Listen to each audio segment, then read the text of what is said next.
code with the fats, oils, and grease program. So we'll get right into it and start off with what is FOG. When we say FOG, it's fats, oils, and grease. Basically, anything you find in food and cooking, in your home and in food service establishments. FOG has a way of finding its way into our sanitary sewers where we don't want them. So whether it's washing your dishes, washing your hands, during food prep and cleanup, it can find its way into the sanitary sewer and cause backups. And that's harmful to our rivers. It can cause bad odors and lead to business closures and create issues with environmental health and exposures. So ultimately, it's the responsibility of the property owners and the business owners to rectify that. All kinds of different sources listed here on the right, really endless sources that FOG is found in that we're trying to keep out of our sanitary sewers. So this program is designed to eliminate and reduce the amount of FOG that gets in. So there's three things really needed to keep the FOG out of the wastewater. And that is to have the right equipment, to service and maintain that equipment, and modify employee behavior to keep it out of the sewer. The FOG program that you have and your sewer code really focus on these three items in order to address it. So with that, we have a toolkit that the city staff have now that they can implement and use working with food service establishments in order to provide them with the tools and the resources to assist them and aid them in working with their staff on best management practices to keep that. So your sewer code that you adopted really did a good job in defining and indicating the requirement to clean out interceptors. So when we use the term interceptor, what we mean is the interceptor between the source of the FOG, so the sink or the hand wash, food prep sink, and the sanitary sewer. In between those 2 points is the interceptor that is basically the last point of which a food service establishment can capture that FOG before it makes its way into the sanitary sewer. So we call that interceptor, and there's a couple different kinds. We'll kind of talk you through the different options there. But your sewer code did a great job at defining the cleaning requirements to those interceptors. And it stated that they have to be cleaned a minimum every 90 days. And if during that 90-day maintenance period, it's found that there's 25% of the capacity of that interceptor tank is filled with FOG, then that timeline is reduced to 45 days. So basically, if that maintenance shows that tank capacity is being filled up more than 25%, they have to clean and maintain more frequently. So your sewer code established those criteria, but we needed a method for the city staff to monitor, enforce, and implement those procedures. So these tools, through the use of the design manual and the best practices manual, have cleaning logs and procedures in place where those requirements have to be submitted to the city, and they have tools that the city can easily monitor and see if they're meeting the 90-day requirements or if the establishment needs to be put on a more frequent pump out log. And vice versa, if they're put on a more frequent log and they are using the best management practices and they are really doing a great job and their tank is consistently, barely showing presence of FOG, the city can go and say, okay, back to 90 days, you don't need to pump out this frequently. So it goes both directions in that aspect. So the other thing is the management practices. We looked around at different programs and tried to add to the criteria for educating and teaching staff of those best management practices. A lot of them are pretty straightforward, keep the grease out of the sewer. Don't dump it down the drain, dump it into the recycle bin, that sort of thing, but just reminders and tools in order to help that food service establishment educate new staff. We know that there's a lot of turnover in food service establishments, so giving resources to managers in order to help them train new staff and get them thinking about what goes down that drain and into the sewer. So just a couple things that were added. There's a whole long list in that manual that you can go through. So the other thing is to make sure that the equipment is sized right in the first place. So we match the compliance requirements, really line up with the Uniform Plumbing Code and Minnesota Plumbing Code requirements. In addition to that, establishments who are changing need to show that their changes comply with the code, so they might need to submit new design calculations to the building code that are reviewed to make sure that their existing facilities will still meet the needs of the new operations that they're proposing. There is a prohibition on new grease traps. Grease traps are not allowed for new facilities at all. And we'll go over the difference in some of these terms that we're using. That was one of the changes that we made sure that there were good definitions for all of the different terms. And then there's different maintenance and inspection guidance that is located in there as well. So equipment types are highlighted within the documentation and within the manuals. Just in general, we use the term gravity interceptor and hydromechanical interceptor. These are the two types that are allowed. The gravity interceptor is the kind that are outside of the building, very similar to a septic tank, a dual compartment that you see outside that is used for settling. There's pros and cons to each of these types. The hydromechanical interceptor is a newer type of interceptor that the plumbing code allows. This is the type that takes the place of the older fog trap that goes inside of a food service establishment. These are less costly, they're smaller, but they do require routine maintenance like all of them do. So some pros and cons on this sheet right here. We do still maintain fog traps because there are facilities out there that will still continue to have them and need to maintain them. So we have the guidance document incorporated still within these manuals that guide them through how to maintain and what to submit for their maintenance requirements for those.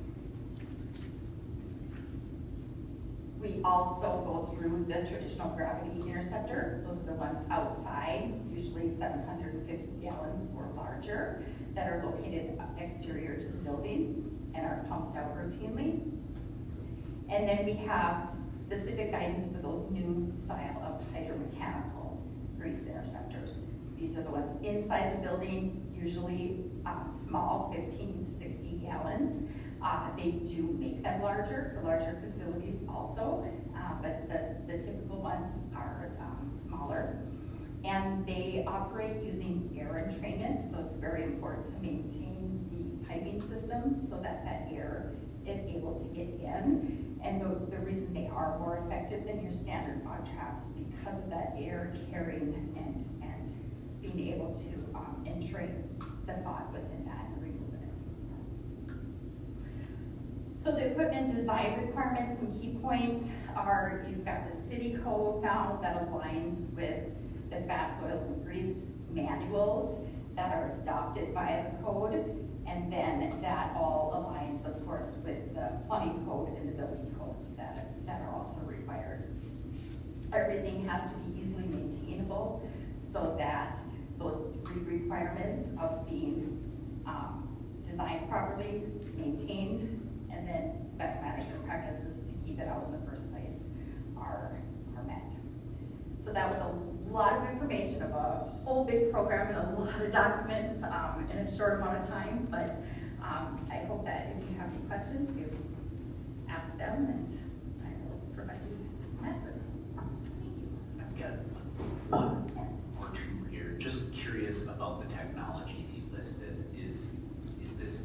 stuff that's been commonplace for quite some time, or is this a brand new kind of changeover? A little bit further, like the plumbing code part, that's now standard statewide? You should be doing these things in every city? Standard statewide, I wouldn't call it brand new. So the state of Minnesota uses the 2020 Minnesota Plumbing Code, which is based off of the 2018 Uniform Plumbing Code.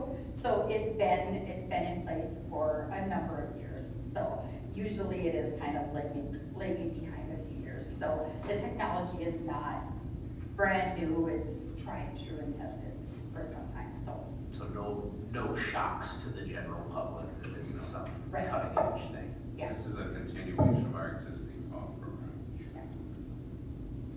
Yep, good question. Anybody else? Thank you. All right, thank you.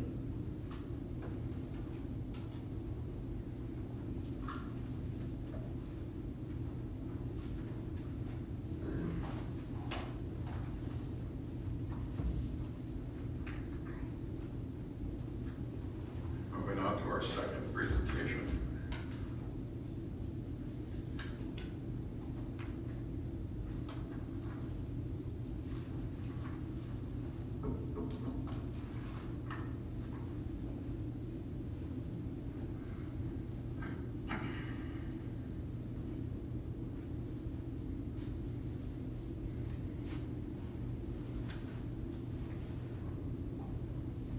All right, good evening, Mayor, council members.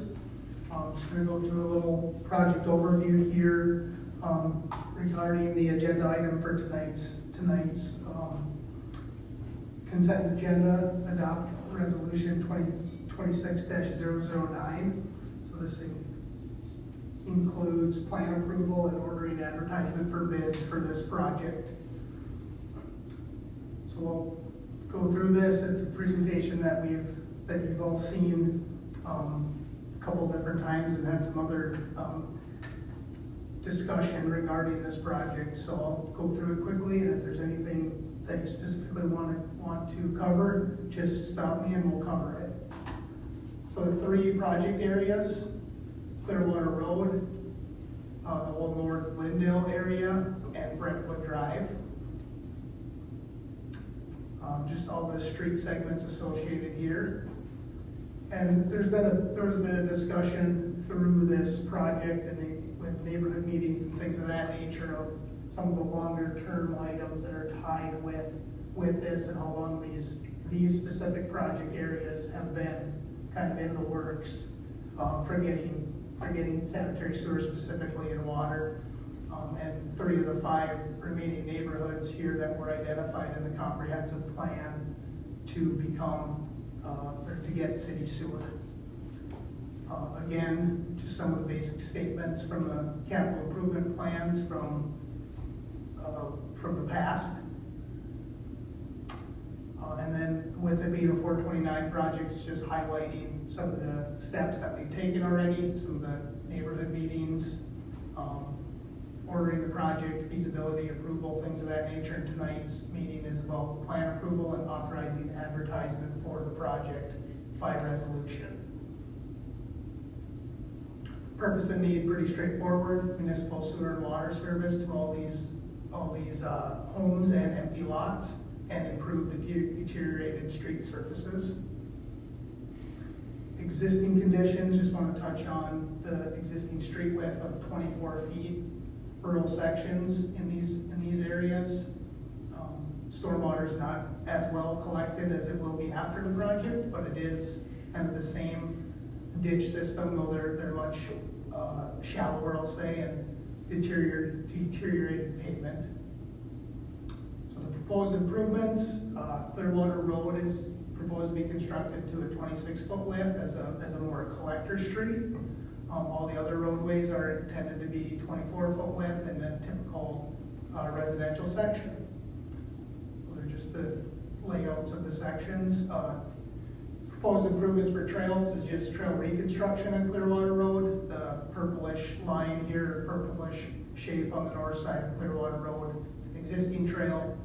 just being replaced as part of the project, basically in kind. It's actually built as a 12-foot trail, the old city standard, and the new trail will be built as a 10-foot wide trail.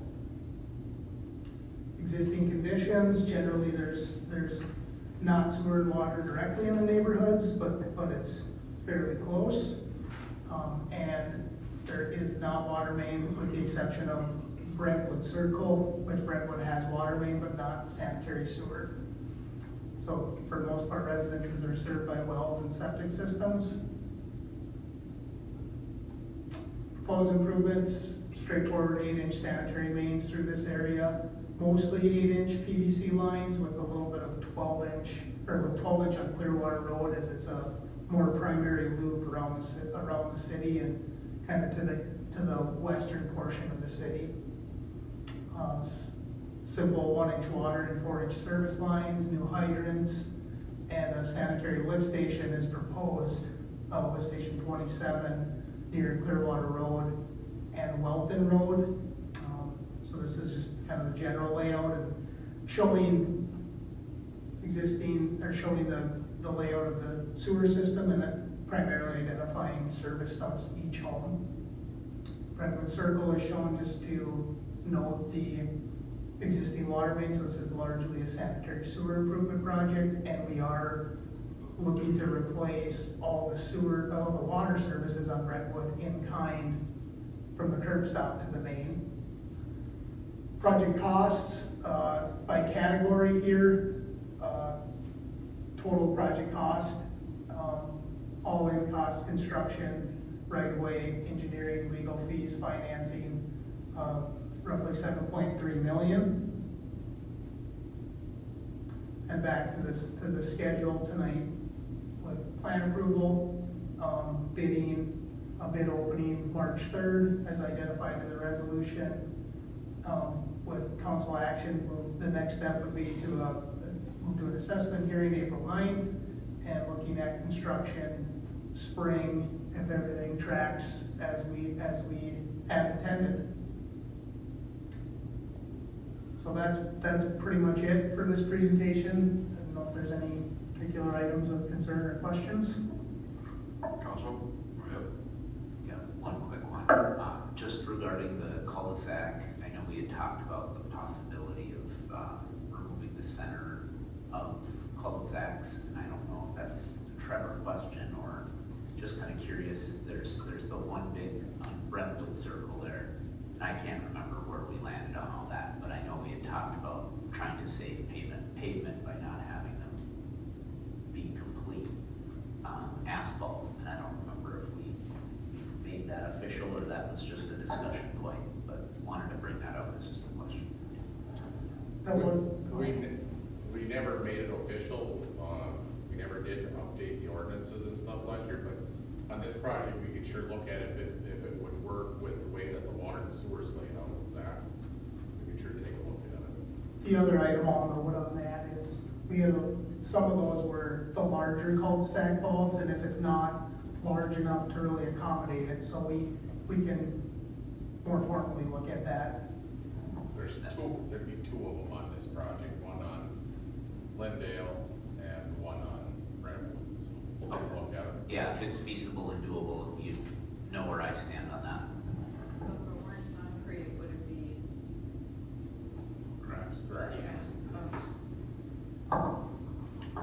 My question is, out of $7.3 million, how much of that is city cost versus assessed cost? So the assessed cost is $1,762,000. Won't go into it. It's 24% of the project, roughly.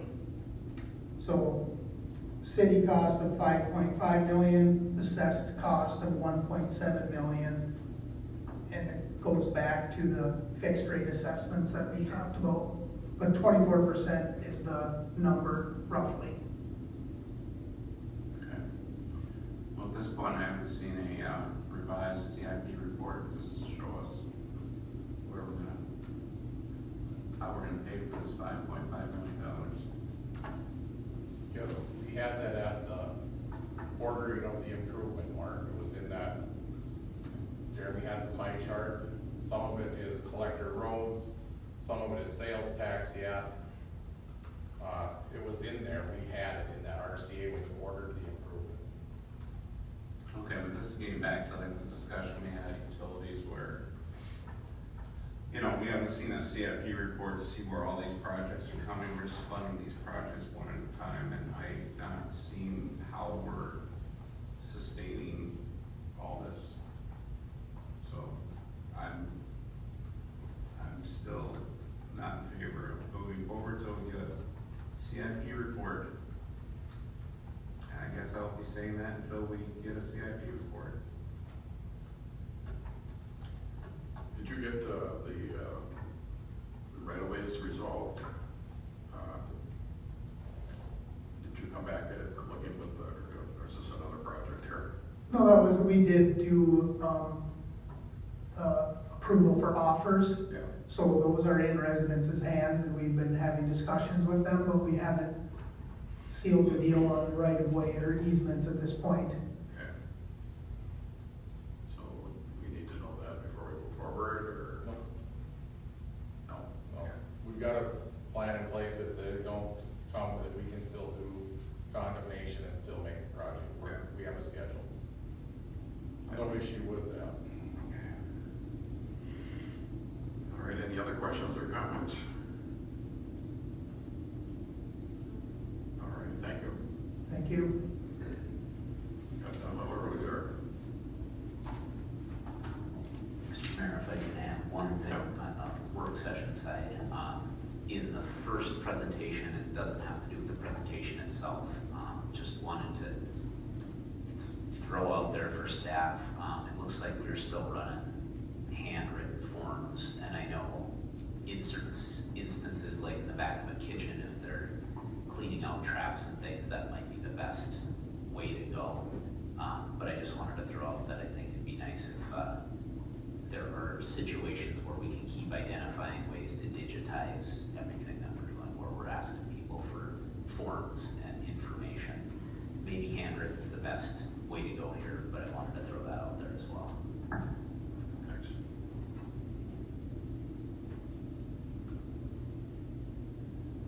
Hey, you know, I read through everything, and we have that farm program before too, but and I'm no scientist here. A new construction can't have a grease trap, it can't have grinders. Still not understanding where is it going.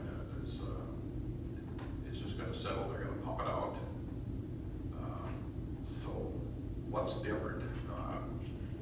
The receptacle that's holding it, or okay? Yes. So the grease traps in restaurants were either above the floor or below the floor, probably a box about this size. And when they fill up and quit working, you basically run hot wire through it and melt it and make it run then into your sewer system, which is kind of defeating the whole purpose of fog. So we've been putting in, I think my first septic size grease trap outside, we put in for Buffalo Wild Wings, that kind of building there, and it, you know, they pump it. I don't know how often they pump it, but it takes it out, and literally it's like a septic system. So the solids, any solids that go in there from the grease side drop, and any oils float to the surface, and the baffles then keep it from coming out into your sewer line. But depending on the size of the baffle and the size of the tank, with the new rules, so what was it, like 24 inches is kind of the rule? 25%. 25%. So you want to make sure you catch it before it gets too much, otherwise it goes under the baffle and then out through the line, which then clogs up our line. And the reason we put this in the first place was all of the issues we had at the wastewater treatment plant, right? Because we were getting charged extra for the extra grease that had to be taken care of there. So nothing new, it's just we're kind of outlawing the old technology. had seen the mechanical versions before, but I don't do a lot of restaurants these days. And we still have establishments with actual traps, so inside their restaurant, because there was no way to really retrofit some of these old restaurants when we first adopted the fog ordinance. So there is a bunch of traps out there yet, but every time we get a remodel or a brand new restaurant, like, good example is Panera. I mean, Panera will have an outside interceptor, probably a 2,000 or 2,500 gallon, and then they can have the person come and pump it when they're not open, because it's not a lot of fun when you open that thing up, the smell coming off of it, so. Most of them are pumped after hours, you know, weekends, whatever works for the business. So having outside interceptors is a plus for the businesses as well. But we still got quite a few grease traps too in the system. And a lot, they used to put grease traps in the floor at floor level, so that they're connected to your, all your pipe down through the floor, so it's not an easy task to change those. So the existing ones are just on their honor that they're pumping? Oh, no, we get their records. They have to prove to us, and a lot of those are pumped every 30 days because they're so small. Some of them are even every 15 days, depending on how much grease that they generate.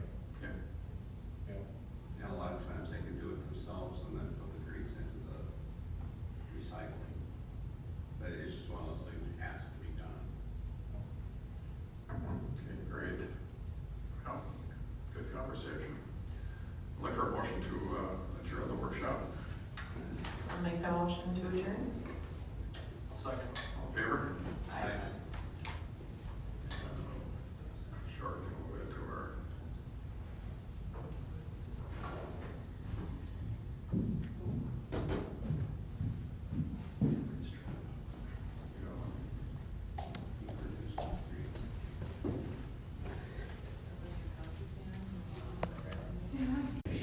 Our God, indivisible, with liberty and justice for all.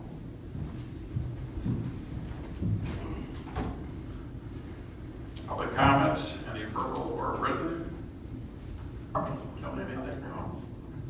All right, we'll move right along. Consent agenda, the following items are considered non-controversial by staff and are recommended or read, passed in one motion. Any council person, staff, citizen, meeting attendee can request one or more items be pulled from the consent agenda. The item will be pulled and addressed immediately after the passage of the consent agenda. Otherwise, the following items will be passed in one motion. Number one, approve the payment of bills and finance report. Number two, approve the city council minutes from January 20th, 2026. Number three, accept fats, oils, and grease program update summary memorandum.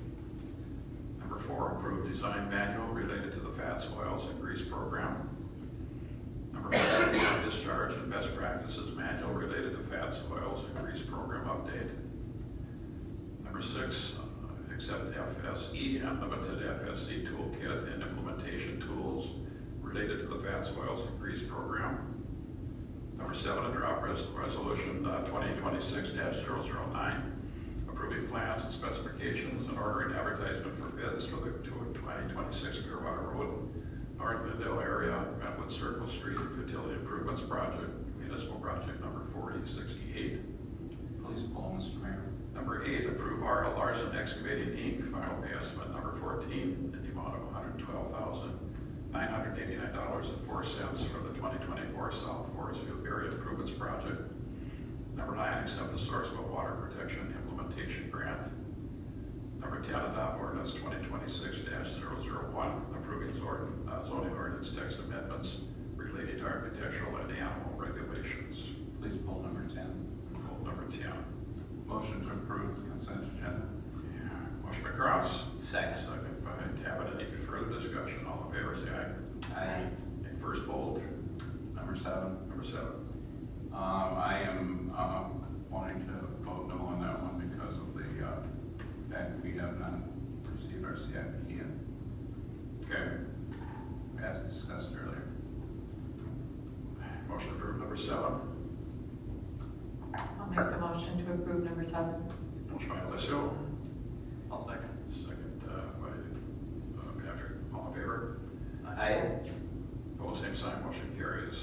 Second. Aye. I'm sorry. Second was number 10.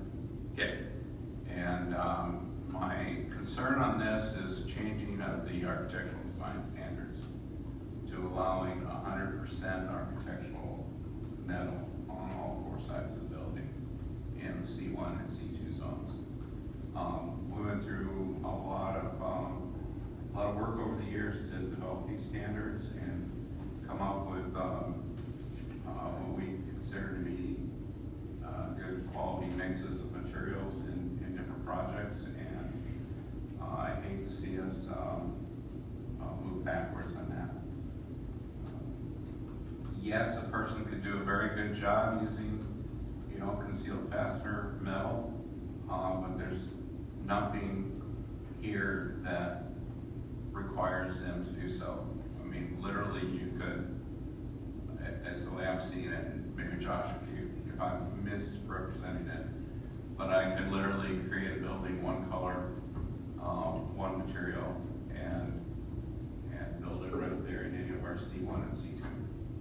And so much of what we have built now is not that, and we've worked real hard over at least the last 20 years, making sure that we're not getting just a plain Jane metal building. Yeah, good points. We struggle with that as well. I think the part that we struggle with and what we're hearing from the private sector is there's just so many types of metal out there that are in the architectural variety. And so the definition of architectural metal in the zoning ordinance, by definition, is any metal that does not use concealed, or does not use fasteners that are exposed. So by saying architectural metal, it means that you're not going to see the nails, basically, for lack of a better term. So it will be a metal. To be able to go 100% metal, you have to have concealed fasteners. It has to be an interlocking type of metal or another mechanism for doing that. Which, and then what we did also add to this is a restriction on corrugated products. And even the corrugated products have to be architectural. They can't have fasteners. So, for example, like if you had a pole barn metal, that can't be used at all because it would have exposed fasteners. They do make pole barn metal that's concealed. It's an interlocking that looks somewhat the same. So what we're trying to do is get us out of that category for the 100% rule. You're into a different type of metal.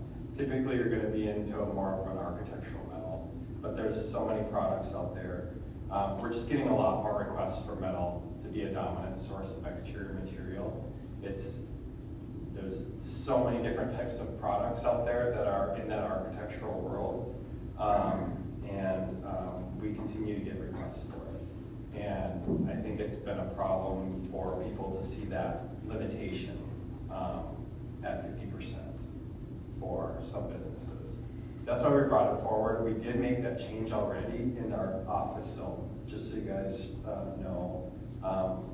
That ordinance went through within the last year because we have a request for an office that has yet to be built that wants to do all metal. So we're trying to predict what the concern is, which is more of that corrugated product, and trying to keep our metal to more of the architectural metal, for what it's worth. Unfortunately, the level of design has something in my mind. It'd be one thing to have a all-metal building that's been designed, and maybe it's made up of different colors or different textures of it. It's not just 100% face of the same metal panel. Right. And I hate to go pick past projects and look at them, but it would be. I think I'm being somewhat clear. Let's say if we're talking concrete block, one full wall concrete block, same color, or a wall of all concrete block, but maybe you mix mix in some rock face and some plane and maybe some cultured stone and, to get the different. Yeah. Right now, we would have to break that up with the articulation rules, which is on front facades, you have every 50 feet. You have to break up that wall plane projection, that's still there. So you'd have that on fronts, but not sides and rear. So, Right, and even that, I mean, if someone wanted to push the rules Yeah. and make it as inexpensive as possible, I can create that, that articulation with the same metal, only coming out 4 inches by a foot as a column. But if it's the same metal, it's just gonna blend in a slight shadow line, so.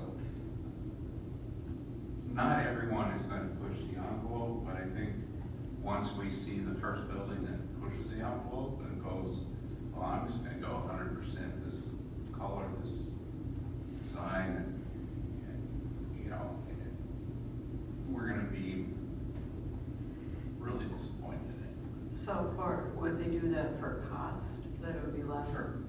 And so you're concerned about the aesthetics? I'm concerned about the aesthetics, and that's really the whole reason we started the architectural design, the architectural rules is to, well, honestly, it was the pink liquor store, you know, and we had no rules at that time. And so it took years to get the rules accepted into the business district. And now that we've got them there, you know, we're kind of seeing a pushback a little bit. We saw the pushback when we asked for additional landscaping. You know, it'd be no different than saying, you know, a developer comes in and says, I want to put in a subdivision of 1,000 homes, but I'm not going to put in sewer and water, and I'm only going to use 1.5 inches of bit for the street. Well, those aren't our rules. Whoever has been there, we know how that works out. So we've been there on this, and our, you know, our C2, C1 and C2, that's our business district, that's the front. You know, and to have businesses that follow the rules and incorporate 2 or 3 or 4 different building materials into their buildings, and you know, use a certain level of design and spend a little extra money doing it, and doesn't mean it has to cost that much more, but obviously if you use more than one color and one type of siding, it is going to cost a little bit more.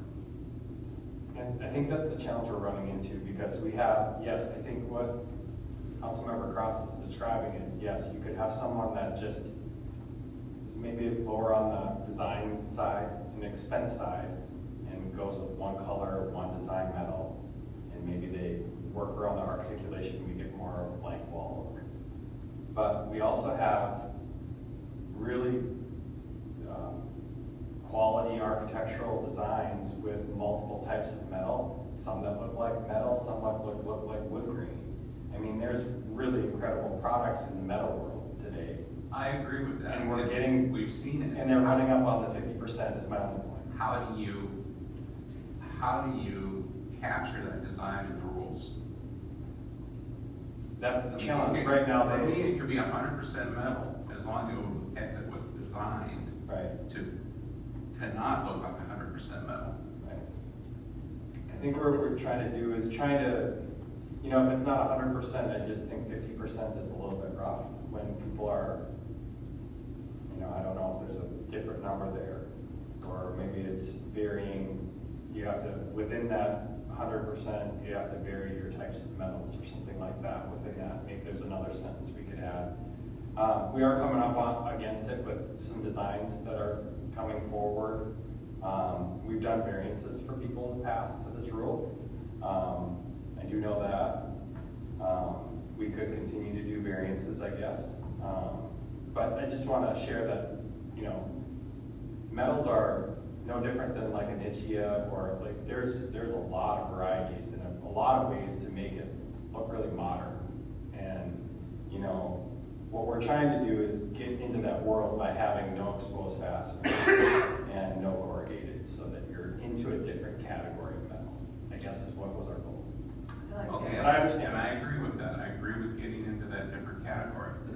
But somehow we have to define it so that you don't just get one color, one product. I like the idea of adding a sentence saying it needs to be of two different colors or presentations, or it can be metal, but I know just walking through Menards, the different types of, you know, even shingles and siding now that's available that doesn't look like metal.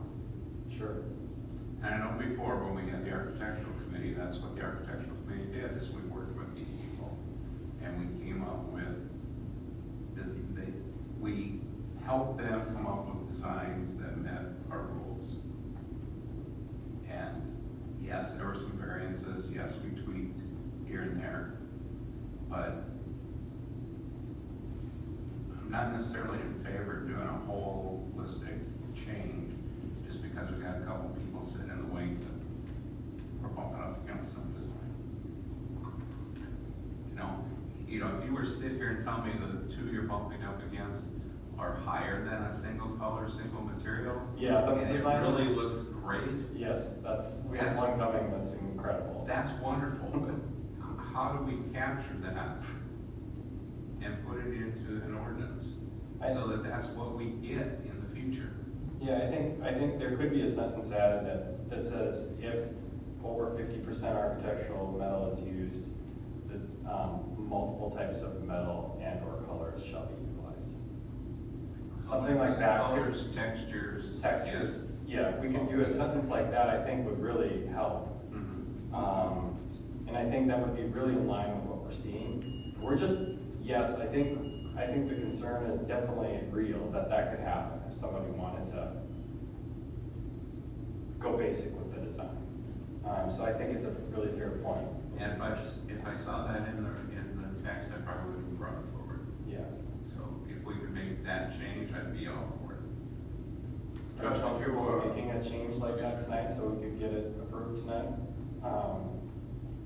We're to submit that out, sure. So if the discussion, so something like if over 50% architectural metal is used, then multiple types of metal With different colors with, and textures. different colors or textures must be utilized, something like that, that allows more than one type of metal. Just say,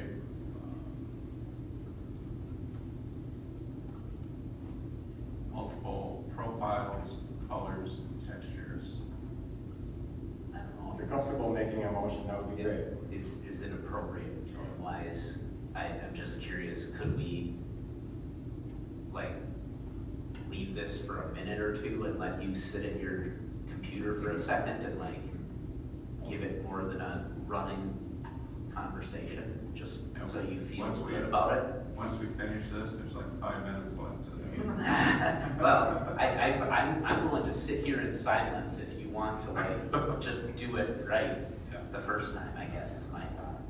I'm in favor of wordsmithing it, but Well, I haven't heard of this, I'm pretty sure Jack Manson did not have any exemption, because most of the building, with the exception of a good portion of the front, and I don't know what percentage that is, but we definitely have more than 50% architectural, and it is, I don't know if you want to know offhand what we are. You got a variance for the front of that building Yeah. to go over 50%. That was one of the examples. And it does look good, but yes, like your point, if I would have continued that steel around the entire building, I probably wouldn't look very good. Yeah. And see, that's what you're up against. You're up against the people that are trying to bring customers in and are gonna wanna make it look nice versus a warehouse type of thing, which, you know, whether it be like a furniture store or it'd be like the old Walmart, for instance, when they first went out, it was all painted concrete block. So, you know, no palette, no different textures. It was done under an old system from probably 1980. you didn't like the blue and red stripe? You can see it right now. You can see No, I'm just getting definitely tell when you go around town, the people who are putting in the extra time, effort, and cost to make their facilities look nice and bring people in. Nobody expects the back of it to look special. The street side should. And if we pass something that said, oh, one color, one material, all these people in the last 20 years that have worked out and gone the extra mile, they're gonna be upset about it. Well, I think the landscaping adds a lot to it, but the aesthetics of the building. Sure. I think, Mark, part of the fine line that reverberates with me is that people accuse us of making it too expensive to be here too.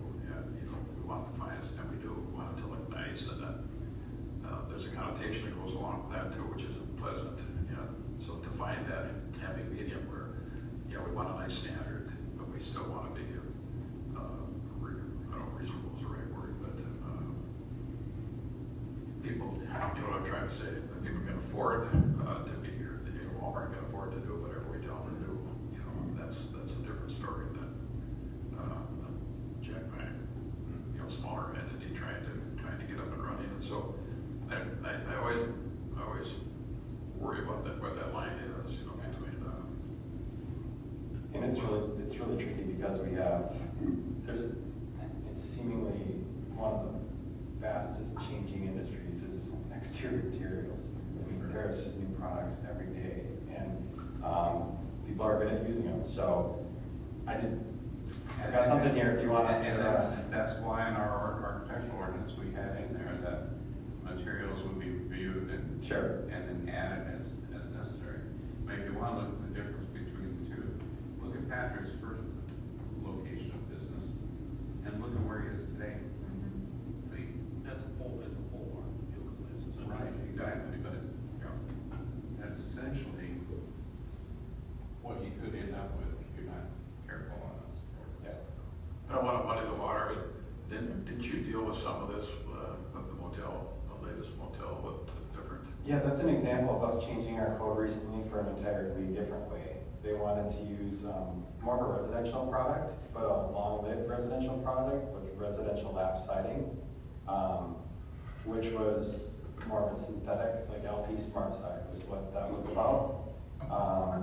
And they wanted to put that in our hotels, which are in the commercial district, and we didn't allow residential sidings.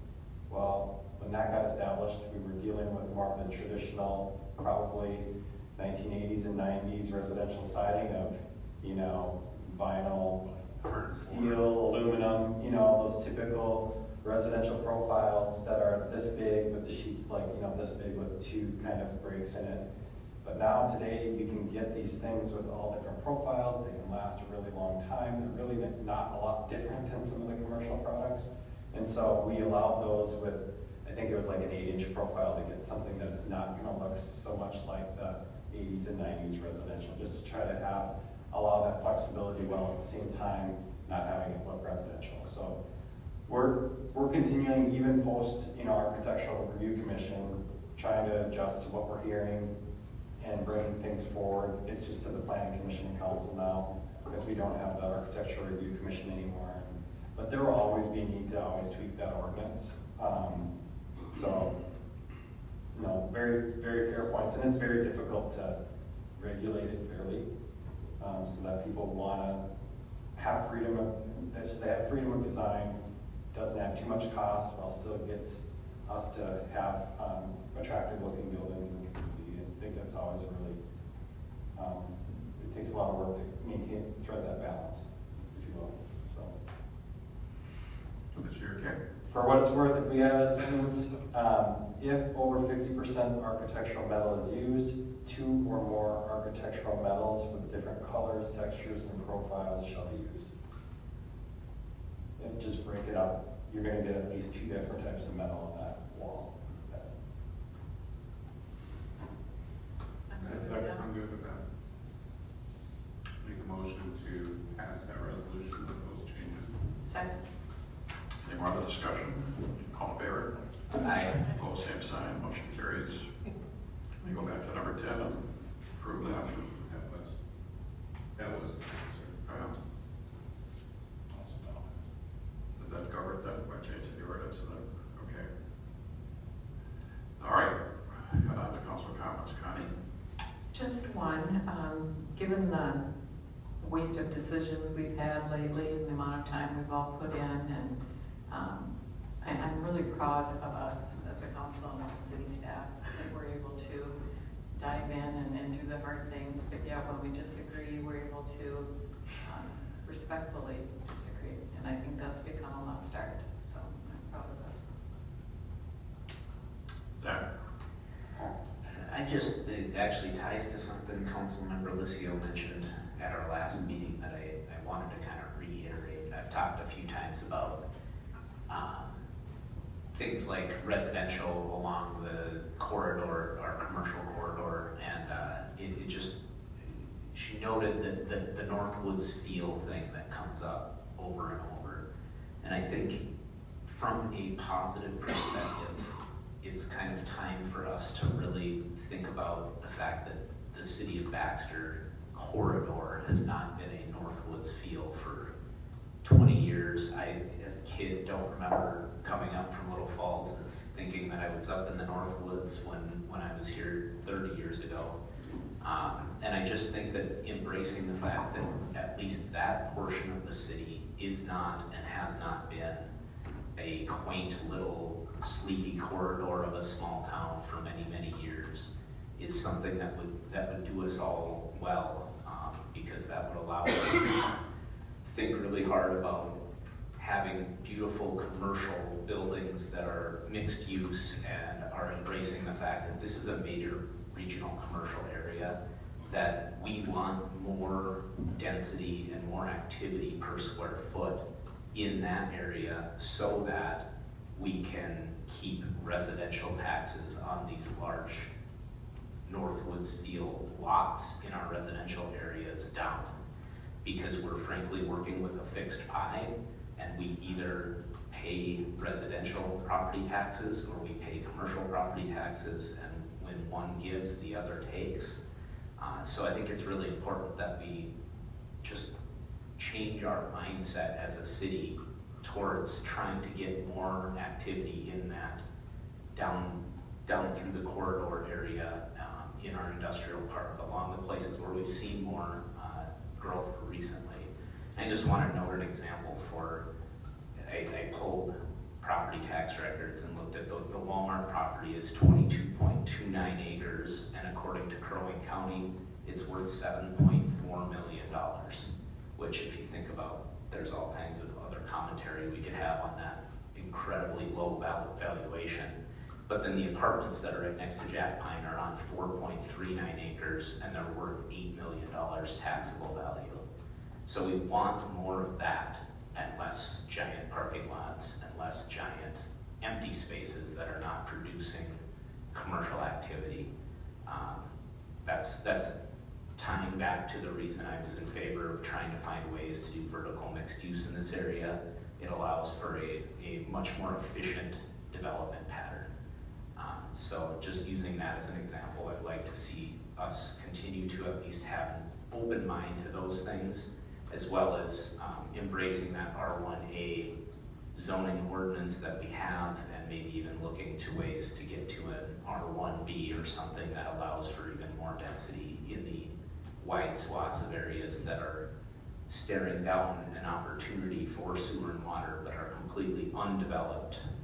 That's going to be the way that we keep residential property taxes low for those of us who have homes here at this point, and the new residential builds would keep taxes under control if we continue to look at more of that density. That's all I have. Patrick? I have nothing to add. Mark? Nothing at this time. I got an email about a week ago or so from a young fellow who invited me to come look at his new business, and they bought the Abra auto bodybuilding. It's by the, what corner would that be, Trevor? Talking about where before they moved off of college and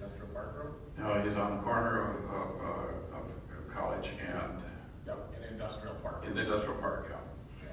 Yeah, they bought that building, and they've got a metal manufacturing or retooling business going. They're young guys, and they're really excited to be there. They're excited about the industrial park. They're excited to be at Baxter. He invited us all to take a tour. I went ahead and went down there to acknowledge that I received his email, and he gave me a quick go through, and it's all young guys, and it's really something already. They were working, like down in Fort Ripley area or something, in a smaller building, and so they've expanded to the north here, and they're really excited. They just really wanted all of us to go and see what they're doing. And so I would encourage you to, we can either go together or go individually.